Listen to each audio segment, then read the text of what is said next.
Last night, the United States brought the world's #1 terrorist leader to justice. Abu Bakr Al-Baghdadi is dead. He was the founder and leader of ISIS, the most ruthless and violent terror organization anywhere in the world. The United States has been searching for Baghdadi for many years. Capturing or killing Baghdadi has been the top national security priority of my administration. U.S. Special Operations Forces executed a dangerous and daring nighttime raid in northwestern Syria and accomplished their mission in grand style. The U.S. personnel were incredible. I got to watch much of it.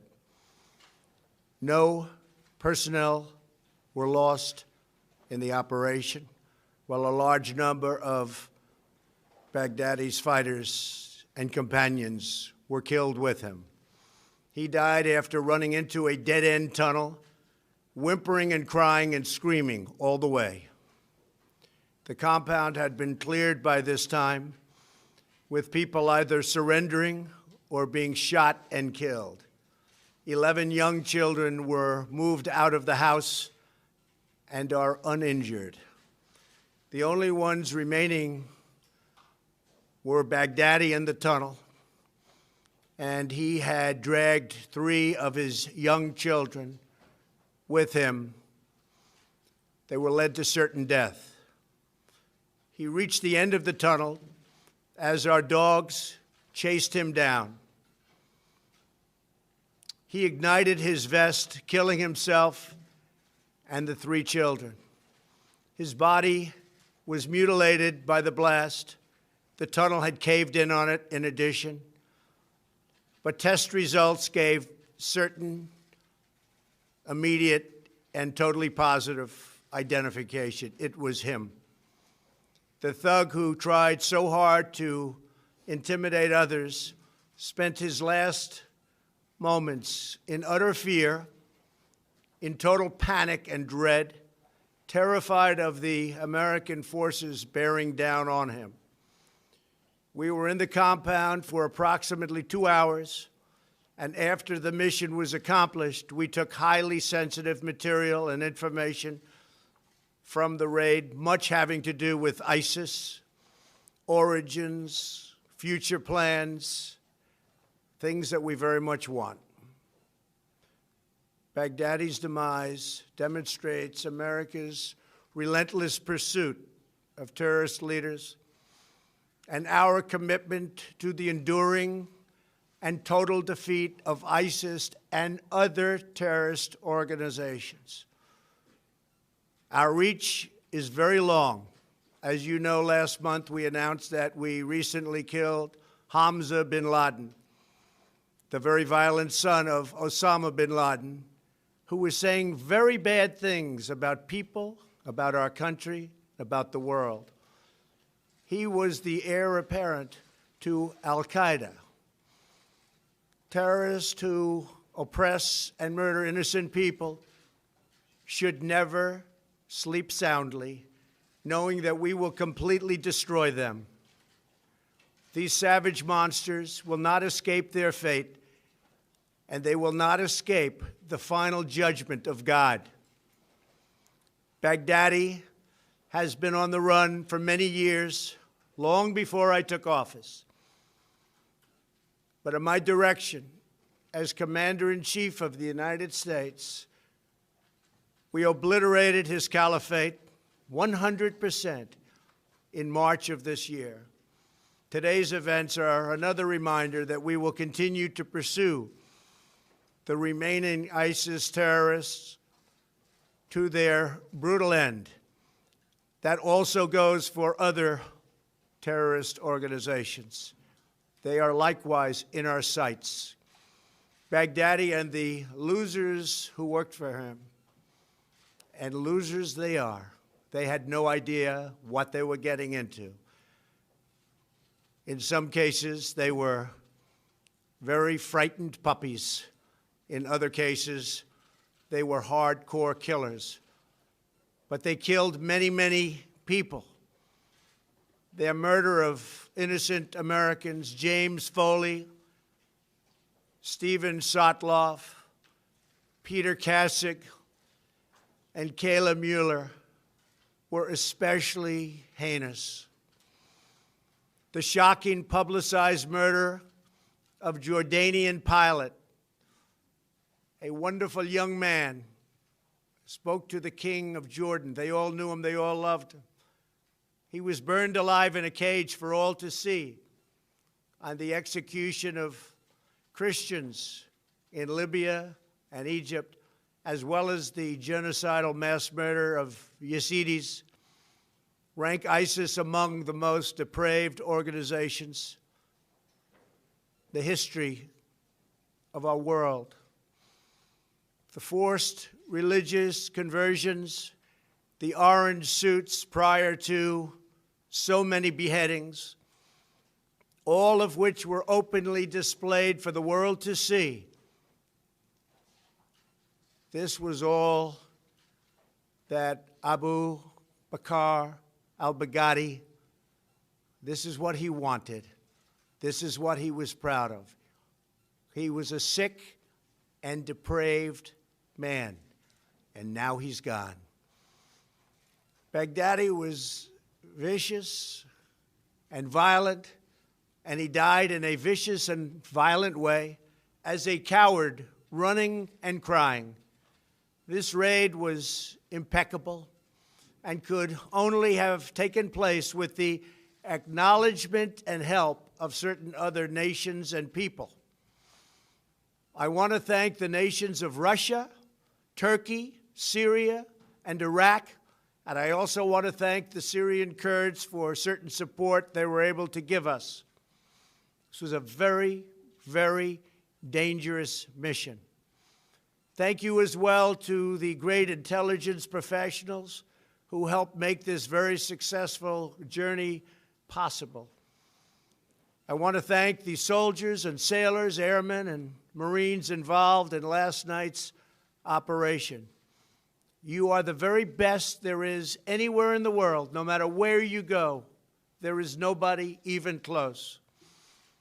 I want to thank General Mark Milley and our Joint Chiefs of Staff, and I also want to thank our professionals who work in other agencies of the United States government and were critical to the mission's unbelievable success. Last night was a great night for the United States and for the world. A brutal killer, one who has caused so much hardship and death, has violently been eliminated. He will never again harm another innocent man, woman, or child. He died like a dog. He died like a coward. The world is now a much safer place. God bless America. Thank you. Any questions? When did you first hear about that this was an operation was going to get started? We've had him under surveillance for a couple of weeks. We knew a little bit about where he was going, where he was heading. We had very good information that he was going to another location. He didn't go. 2 or 3 efforts were canceled because he decided to change his mind, constantly changing his mind. And finally, we saw that he was here, held up here. We knew something about the compound. We knew it had tunnels. The tunnels were dead end for the most part. There was one we think that wasn't, but we had that covered too, just in case. The level of intelligence, the level of work was pretty amazing. When we landed with 8 helicopters, a large crew of brilliant fighters ran out of those helicopters and blew holes into the side of the building, not wanting to go through the main door because that was booby-trapped. And it was something really amazing to see. I got to watch it along with General Milley, Vice President Pence, others in the Situation Room, and we watched it so clearly. watched it. Well, I don't want to say how, but we had absolutely perfect, as though you were watching a movie. It was, that and the technology there alone is really great. A big part of the trip that was of great danger was it was approximately an hour and 10-minute flight, and we were flying over very, very dangerous territory. In fact, some of our leaders said that that could be the most dangerous, flying in and flying out. And that's why last night we were so quiet about it. We didn't say anything, and I didn't make my remark until after they had landed safely in a certain area. But the flight in, the flight out was a very, very dangerous part. There was a chance that we would have met unbelievable fire. Russia treated us great. They opened up. We had to fly over certain Russia areas, Russia-held areas. Russia was great. Iraq was excellent. We really had great cooperation. And you have to understand, they didn't know what we were doing and where we were going exactly. But the ISIS fighters are hated as much by Russia and some of these other countries as they are by us. And that's why I say they should start doing a lot of the fighting now, and they'll be able to. I really believe they'll be able to. Yes, Jennifer? Sir, can you say what role the Kurds played in this, just generally? They gave us not a military role at all, but they gave us some information that turned out to be helpful, the Kurds. And can you tell us what the role of Turkey might have been in Iraq? Who? What was the role of Turkey? How did they help? Turkey, we dealt with them. They know we were going in. We flew over some territory. They were terrific, no problem. They were not problem. You know, they could start shooting, and then we will take them out, but a lot of bad things can happen. Plus, it was a very secret mission. We flew very, very low and very, very fast. But it was a very dangerous part of the mission. Getting in and getting out, too, equal. We went in identical, we took an identical route. We met with gunfire coming in, but it was local gunfire. That gunfire was immediately terminated. These people are amazing. They had the gunfire terminated immediately, meaning they were shot from the airships. I'm trying to understand the timing. You talked earlier, several weeks about pulling troops out, and then troops were put back in, and then, I'm trying to understand the timing of when this operation... Well, I'll tell you, from the first day I came to office, and now we're getting close to 3 years, I would say, where's al-Baghdadi? I want al-Baghdadi. And we would kill terrorist leaders, but they were names I never heard of. They were names that weren't recognizable, and they weren't the big names. Some good ones, some important ones, but they weren't the big names. I kept saying, where's al-Baghdadi? And a couple of weeks ago, they were able to scope him out. You know, these people are very smart. They're not into the use of cell phones anymore. They're very technically brilliant. You know, they use the internet better than almost anybody in the world, perhaps other than Donald Trump. But they use the internet incredibly well. And what they've done with the internet through recruiting and everything, and that's why he died like a dog. He died like a coward. He was whimpering, screaming, and crying.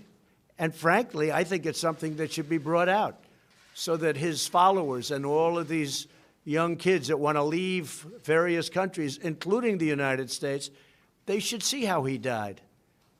He didn't die a hero. He died a coward, crying, whimpering, screaming, and bringing 3 kids with him to die, a certain death. And he knew the tunnel had no end. I mean, it was a closed end. They call it a closed end tunnel. Not a good place to be. So this was going on before you made the announcement that you're pulling I've been looking for him for 3 years. I've been looking for him. I started getting some very positive feedback about a month ago. And we had some incredible intelligence officials that did a great job. That's what they should be focused on. And about what time did this operation start yesterday, sir? And have you notified... Well, this operation started 2 weeks ago in terms of the real operation because we had him scoped. We thought he'd be in a certain location. He was. Things started checking out very well.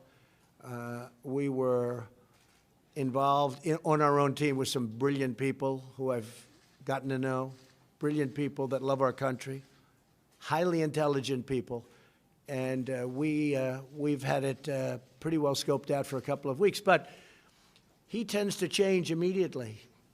He had a lot of cash. He tends to change like on a dime, where he'll be going to a certain location, all of a sudden he'll go someplace else, and you'll have to cancel. But this was one where we knew he was there, and you can never be 100% sure because you're basing it on technology more than anything else. But we thought he was there, and then we got a confirmation. And when we went in, they were greeted with a lot of firepower, a lot of firepower. I'll tell you, these guys, they do a job. They are so brave and so good. And so importantly, many of his people were killed, and we'll announce the exact number over the next 24 hours. But many were killed. We lost nobody. Think of that. It's incredible. And when you told the Russians, you requested... Our dog was hurt. Actually, the canine was hurt, went into the tunnel. But we lost nobody. So you requested to the Russians to fly over this area they controlled. What did you tell them? We spoke to the Russians. What did you tell them? We told them we're coming in. Okay. And they said, thank you for telling us. They were very good. But did you tell them why? No, they did not know why. Was any other country? We did tell them, we think you're going to be very happy because, you know, again, they hate ISIS as much as we do.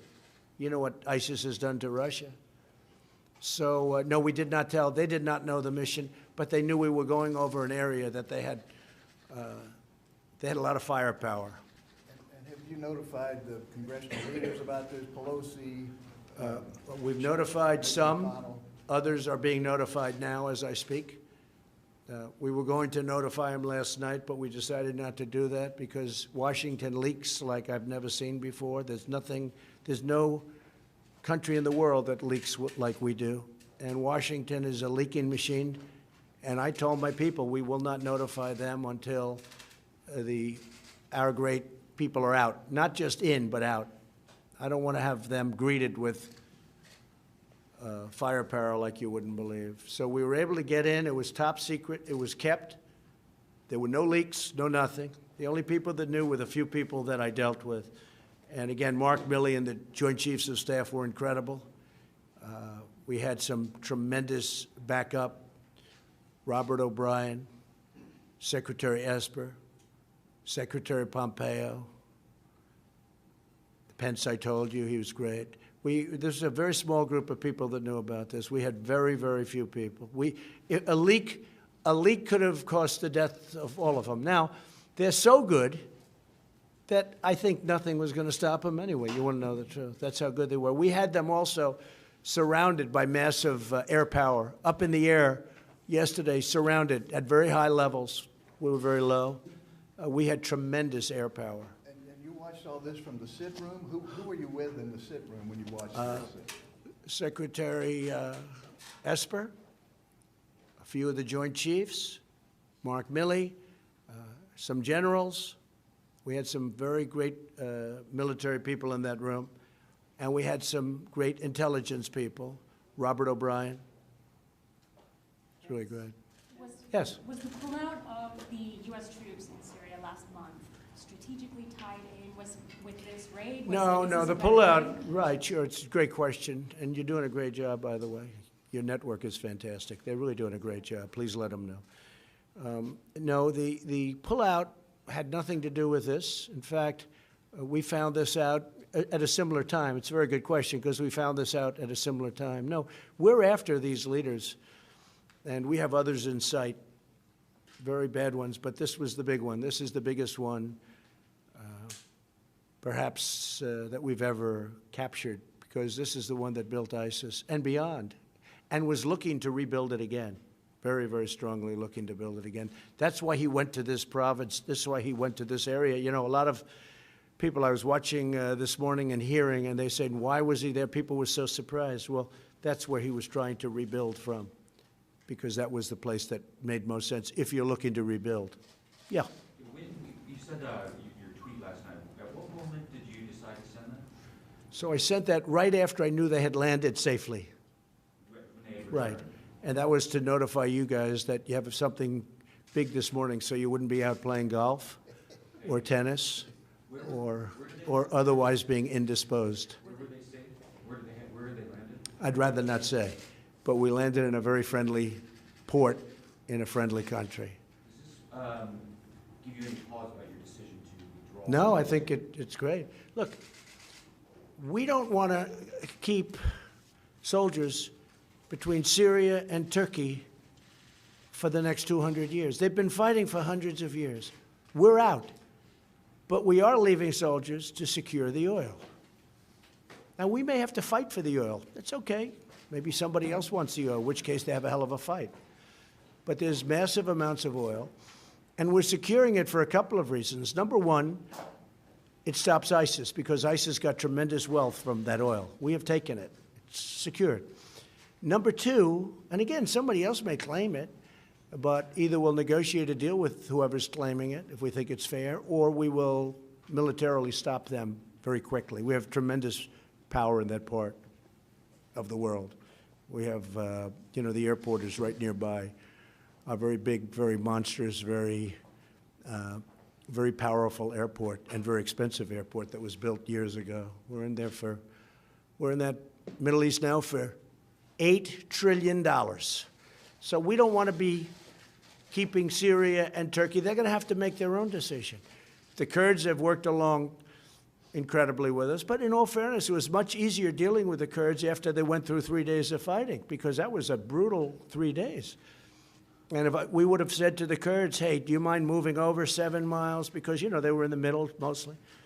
So you'd have 7 or 8 miles. Could you mind moving over? Because I have to say, Turkey has taken tremendous deaths from that part of the world. We call it a safe zone, but it was anything but a safe zone. Turkey has lost thousands and thousands of people from that safe zone. So they've always wanted that safe zone for many years. I'm glad I was able to help them get it. But we don't want to be there. We want to be home. I want our soldiers home or fighting something that's meaningful. I'll tell you who loves us being there. Russia and China. Because while they build their military, we're depleting our military there. So Russia loves us being there. Now, Russia likes us being there for 2 reasons. Because we kill ISIS, we kill terrorists, and they're very close to Russia. We're 8,000 miles away. Now, maybe they can get here, but we've done very well with Homeland Security and the ban, which, by the way, is approved by the United States Supreme Court, as you know. There was a reporter that said we lost the case, and he was right in the early court. He didn't want to say, just refused to say that we won the case in the Supreme Court. So, but we have a very effective ban, and it's very hard for people to come to our country. But it's many thousands of miles away, whereas Russia's right there, Turkey's right there, Syria is there. They're all right there. Excuse me, Iran is right there. Iraq is right there. They all hate ISIS. So we don't, in theory, they should do something. And I'll give you something else. The European nations have been a tremendous disappointment. Because I personally called, but my people called a lot, take your ISIS fighters. And they didn't want them. They said, we don't want them. They came from France, they came from Germany, they came from the UK. They came from a lot of countries. And I actually said to them, you don't take them, I'm going to drop them right on your border. And you can have fun capturing them again. But the United States taxpayer is not going to pay for the next 50 years. You see what Guantanamo costs. We're not going to pay tens of billions of dollars because we were good enough to capture people that want to go back to Germany, France, UK, and other parts of Europe. And they can walk back. They can't walk to our country. We have lots of water in between our country and them. So, yeah, go. You mentioned that you've gotten to know some brilliant people along this process who would help provide information and advice along the way. Is there anyone in particular, or would you like to give anyone credit for getting to this point today? Well, I would, but if I mention one, I have to mention so many. I spoke to Senator Richard Burr this morning, and as you know, he's very involved with intelligence and the committee, and he's a great gentleman. I spoke with Lindsey Graham just a little while ago. In fact, Lindsey Graham is right over here, and he's been very much involved in this subject, and he's a very strong hawk, but I think Lindsey agrees with what we're doing now. And again, there are plenty of other countries that can help them patrol. I don't want to leave 1,000 or 2,000 or 3,000 soldiers on the border. But where Lindsey and I totally agree is the oil. The oil is, so valuable for many reasons. It fueled ISIS, number one. Number two, it helps the Kurds because it's basically been taken away from the Kurds. They were able to live with that oil. And number three, it can help us because we should be able to take some also. And what I intend to do, perhaps, is make a deal with an ExxonMobil or one of our great companies to go in there and do it properly. Right now, it's not big. It's big oil underground, but it's not big oil up top. Much of the machinery has been shot and dead. It's been through wars, but and spread out the wealth. But no, we're protecting the oil. We're securing the oil. Now, that doesn't mean we don't make a deal at some point, but I don't want to be, they're fighting for 1,000 years. They're fighting for centuries. I want to bring our soldiers back home, but I do want to secure the oil. If you read about the history of Donald Trump, I was a civilian. I had absolutely nothing to do with going into Iraq, and I was totally against it. But I always used to say, if they're going to go in, nobody cared that much, but it got written about. If they're going to go in, I'm sure you've heard the statement, because I met it when any human being alive. If they're going into Iraq, keep the oil. They never did. They never did. I know Lindsey Graham had a bill where basically we would have been paid back for all of the billions of dollars that we've spent, many, many billions of dollars. I mean, I hate to say it, it's actually trillions of dollars, but many, many billions of dollars. And by one vote, they were unable to get that approved in the Senate. They had some pretty big opposition from people that shouldn't have opposed, like a president, and they weren't able. If you did that, Iraq would be a much different story today because they would be owing us a lot of money. They would be treating us much differently. But I will say Iraq was very good with respect to the raid last night. Sir, just to pin down the timing a little bit better here, you got back to the White House around 4:30 yesterday afternoon. Did you immediately go to the situation? Well, I knew all about this for 3 days. Yes, sir. Yeah, we thought for 3 days this is what was going to happen. It was actually, look, nobody was even hurt. Our canine, as they call, I call it a dog, a beautiful dog, a talented dog, was injured and brought back. But we had no soldier injured. And they did a lot of shooting, and they did a lot of blasting, even not going through the front door. You know, you think you go through the door. If you're a normal person, you say, knock, knock, may I come in? The fact is that they blasted their way into the house in a very heavy wall, and it took them literally seconds. By the time those things went off, they had a beautiful big hole, and they ran in, and they got everybody by surprise. Unbelievably brilliant as fighters. I can't imagine there could be anybody better. And these, as you know, are our top operations people. And Baghdadi apparently had been in bad health for some time. Was there any indication of that? Or Well, we don't know that, but he was the last one out, and his people had either been killed, which there were many, or gave up and came out. Because with the 11 children that came out, we were able to do that. We don't know if they were his children. They might have been. But as I said, 3 died in the tunnel. And the tunnel collapsed with the explosion. But you had other fighters coming out also. And they're being brought back. They're right now, we have them imprisoned. I was going to ask whose children they were, but do you remember what time you went into the Situation Room? Well, I started at 5 o'clock. We were pretty much gathered at 5 o'clock yesterday. We were in contact all day long through hopefully secure phones. I'll let you know tomorrow, but nothing seemed to leak, so I guess they were secure for a change. But we gathered more or less at 5.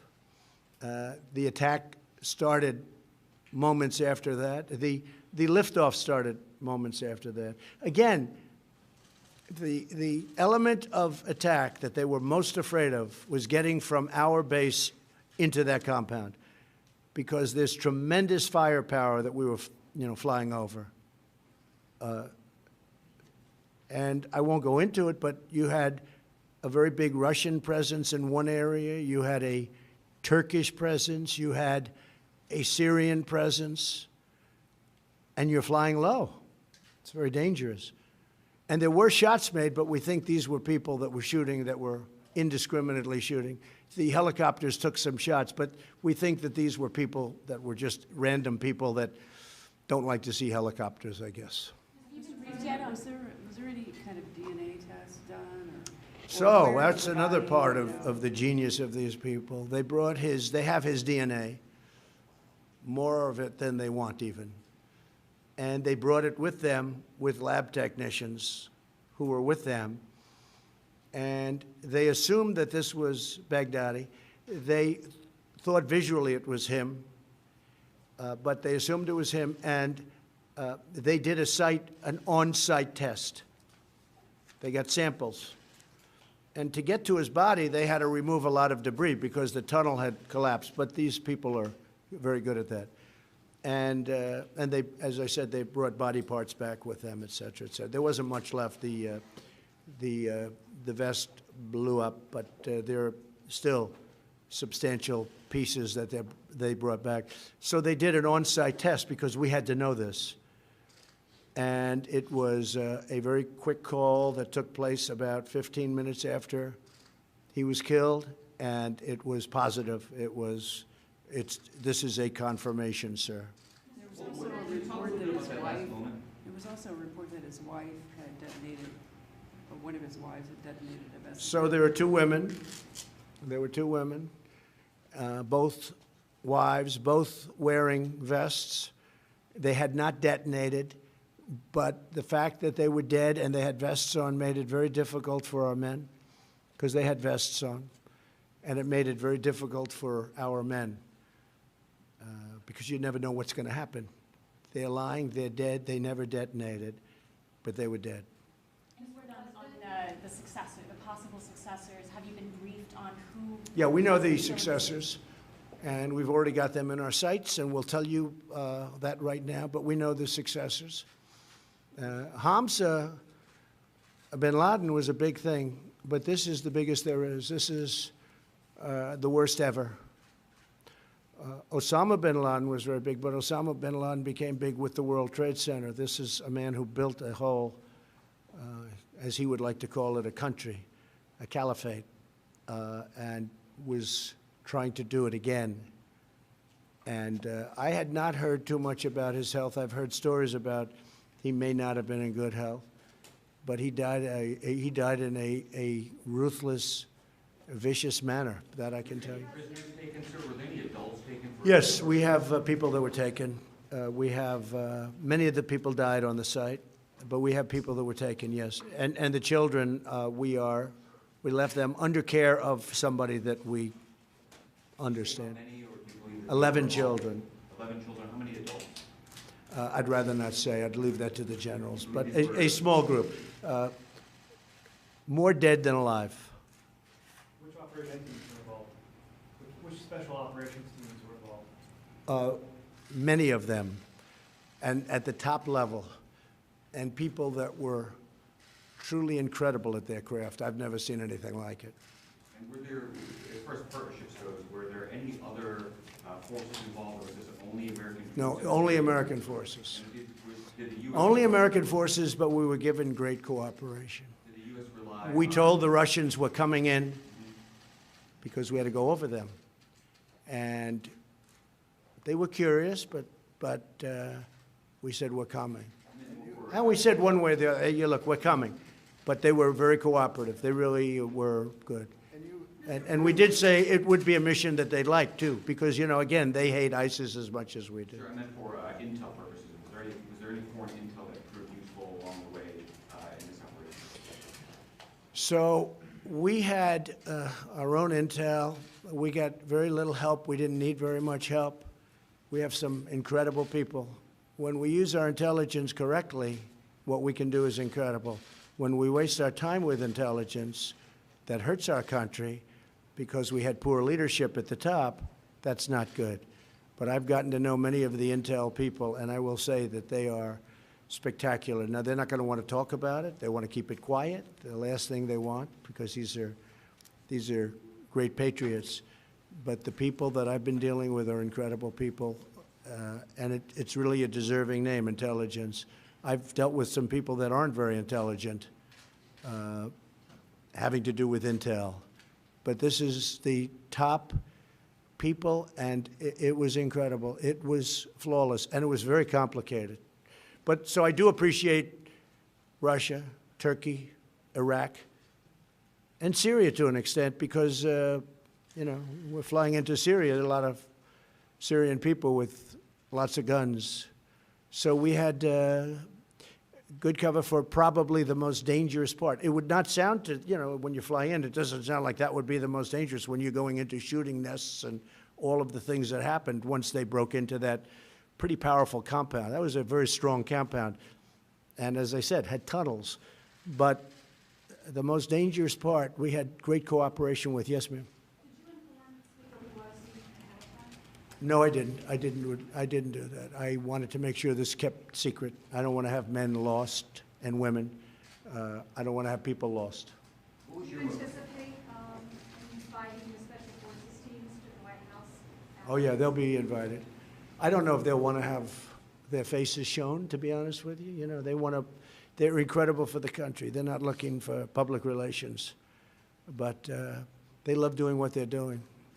I've seen it. First Lady was out there recently looking at what they do. She came back, she said, wow, I've never seen anything like that. The training, you know, all of the training and the power of the people, the men and women, the strength, the physical strength, the mental strength. These are incredible people. These are very unique individuals. You mentioned whimpering. Could you hear that on your video hookup? Mentioned The whimpering of Baghdadi. I don't want to talk about it, Okay. but he was screaming, crying, and whimpering. And he was scared out of his mind. And think of James Foley. Think of Kayla. Think of the things he did to Kayla. What he did to Foley and so many others. And for those people that say, oh, isn't this a little violent? Think of how many times have you seen men, I think in all cases men for the most part, but in terms of this, where you see the orange suits and you see the ocean and they're beheaded. Or how many of you got to see, because it was out there, the Jordanian pilot whose plane went down, they captured him, they put him in a cage and they set him on fire. And the king of Jordan actually attacked very powerfully when that happened. They've never seen a thing like that. But he set him on fire. This was al-Baghdadi, and you should never, ever, hopefully, see a thing like that again. Now, there'll be new people emerge, but this was the worst of this particular world. This was the worst. Probably, in certain ways, the smartest. He was also a coward, and he didn't want to die. But think of it, everybody was out, and we were able to search him down and find him in the tunnel. We knew the tunnel existed, and that's where he was. And you've taken a lot of heat for the Syria pullout. Do you think this will change the standing, your standing? Well, I don't have a Syria pullout. I just don't want to guard Turkey and Syria for the rest of our lives. I mean, I don't want to do it. It's very expensive. It's very dangerous. They've been fighting for centuries. I don't want to have my people, 2,000 men and women, or 1,000, or 28. We had 28 guarding. I said, I don't want them there anyway. I don't want them. Now, I will secure the oil. That happens to be in a certain part, but that's tremendous money involved. I would love to, you know, the oil in, I mean, I'll tell you a story in Iraq. So they spent, President Bush went in. I strongly disagreed with it, even though it wasn't my expertise at the time, but I have a very good instinct about things. They went in, and I said, that's a tremendous mistake. And there were no weapons of mass destruction. It turned out I was right. I was right for other reasons, but it turned out, on top of everything else, they had no weapons of mass destruction. because that would be a reason to go in, but they had none. But I heard recently that Iraq, over the last number of years, actually discriminates against America in oil leases. In other words, some oil companies from other countries, after all we've done, have an advantage in Iraq for the oil. I said, keep the oil. Give them what they need. Keep the oil. Why should we go in, we lose thousands of lives, spend trillions of dollars, and our companies don't even have an advantage in getting the oil leases. So I just tell you that story. That's what I heard. Did Gina Haspel play a role in this? Can you talk a little bit about that? And I saw your NSC counterterrorism director out in the hallway. Was there a role with NSC Yes. counterterrorism? Everybody. Gina was great. Everybody played a role. And just to Joe was follow- great. Gina was great. They were all great. Just to follow up, did your Syria pullout, did that generate the intelligence that led to this operation? No. We were looking at this. Look, as I said, Steve, I've been looking at this. I'm here almost 3 years. I've been looking at this for 3 years. They'd come in, sir, we have somebody under. I said, I don't want somebody. I want Al-Baghdadi. That's the one I want. They'd say, well, we have somebody else. I said, that's great. Fine. Take him out. But I want Al-Baghdadi. That's who I want. I don't want other people. And then I also wanted Hamza bin Laden, because he's a young man, around 30, looks just like his father, tall, very handsome, and he was talking bad things just like his father. You know, if you read my book, there was a book just before the World Trade Center came down, and I don't get any credit for this, but that's okay. I never do. But here we are. I wrote a book, a really very successful book, and in that book, about a year before the World Trade Center was blown up, I said, there is somebody named Osama bin Laden. You better kill him or take him out, something to that effect. He's big trouble. Now, I wasn't in government. I was building buildings and doing what I did, but I always found it fascinating. But I saw this man, tall, handsome, very charismatic, making horrible statements about wanting to destroy our country. And I'm writing a book. I think I wrote 12 books. All did very well. And I'm writing a book. World Trade Center had not come down. I think it was about, if you check, it was about a year before the World Trade Center came down. And I'm saying to people, take out Osama bin Laden, that nobody ever heard of. Nobody ever heard of. I mean, al-Baghdadi, everybody hears because he's built this monster for a long time. But nobody ever heard of Osama bin Laden until really the World Trade Center. But about a year, you'll have to check it, a year and a half before the World Trade Center came down, the book came out. I was talking about Osama bin Laden. I said, you have to kill him. You have to take him out. Nobody listened to me. And to this day, I get people coming up to me. They said, you know what, one of the most amazing things I've ever seen about you is that you predicted that Osama bin Laden had to be killed before he knocked down the World Trade Center. It's true. Now, most of the press doesn't want to write that, but, you know, but it is true. If you go back, look at my book. I think it was The America We Deserve. I made a prediction, and let's put it this way. If they would have listened to me, a lot of things would have been different. Sir, can you talk about some of the difficult decisions you had along the way here in this operation? Anything that weighed on you where you had to... Well, just death. I mean, you know, I'm sending a large number of brilliant fighters. These are the greatest fighters in the world. I'd rather let the generals tell you, but a large number. We had 8 helicopters, and we had many other ships and planes. It was a large group, and again, this is a large group heading over very, very strong firepower areas where that was decision one. Will they make it? And they made it. But they took fire, but they made it. They didn't take, we don't believe, again, it was nation fire. We believe it was individual group fire or gang fire, as they call it. So they made it. So that was a big relief. Then they went in, they blasted their way in, you've heard. They blasted their way in so quickly, it was incredible, because this building was quite powerful, strong. They blasted their way in, and then all hell broke loose. It's incredible that nobody was killed or hurt. We had nobody even hurt. And that's why the dog was so great. We actually had a robot to go in the tunnel, but we didn't get it because we were tracking him very closely. But we had a robot just in case, because we were afraid he had a suicide vest on, and if you get close to him and he blows it up, you're going to die. You're going to die. He had a very powerful suicide vest. Did you make any decisions in the moment while troops were on the ground? No, they had it just incredible. We were getting full reports on literally a minute-by-minute basis.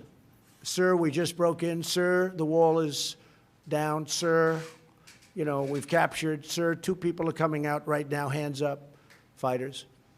Then the 11 children out.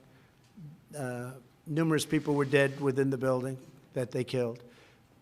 Then it turned out they gave us a report. Sir, there's only 1 person in the building. We are sure he's in the tunnel trying to escape, but it's a dead-end tunnel. And it was brutal, but it was over. And as I said, when he blew himself up, the tunnel collapsed on top of him, on top of everything. And his children, I mean, so he led his 3 children to death. So, you know. In the tunnel, that's when the robot followed him into that. The robot was set to, but we didn't hook it up because they were moving too fast. We were moving fast. We weren't 100% sure about the tunnel being dead-ended. It's possible that there could have been an escape hatch somewhere along that we didn't know about. So we moved very, very quickly. I mean, these people, they were moving, they were chasing, yeah, they were chasing. But again, because of suicide vests, you can't get too close. Again, one of the reasons with the wives is if they have a suicide vest, you know, you have to be very, very careful. These vests are brutal, and they go for a long distance. Yes, please. Have you spoken or will you speak to the families like the Foley family? I'm calling the families now. It will be a pleasure to do that. The Foley family, who I know, will be calling Kayla's family. What he did to her was incredible. It's a well-known story, and I'm not going to say it, but you know that. He kept her in captivity for a long period of time. He kept her in his captivity, his personal captivity. She was a beautiful woman, beautiful young woman. Helped people. She was there to help people. And he saw her, and he thought she was beautiful. And he brought her into captivity for a long period of time, and then he killed her. He was an animal, and he was a gutless animal. Thank you all very much. I appreciate it. Thank you. Very great day for our country.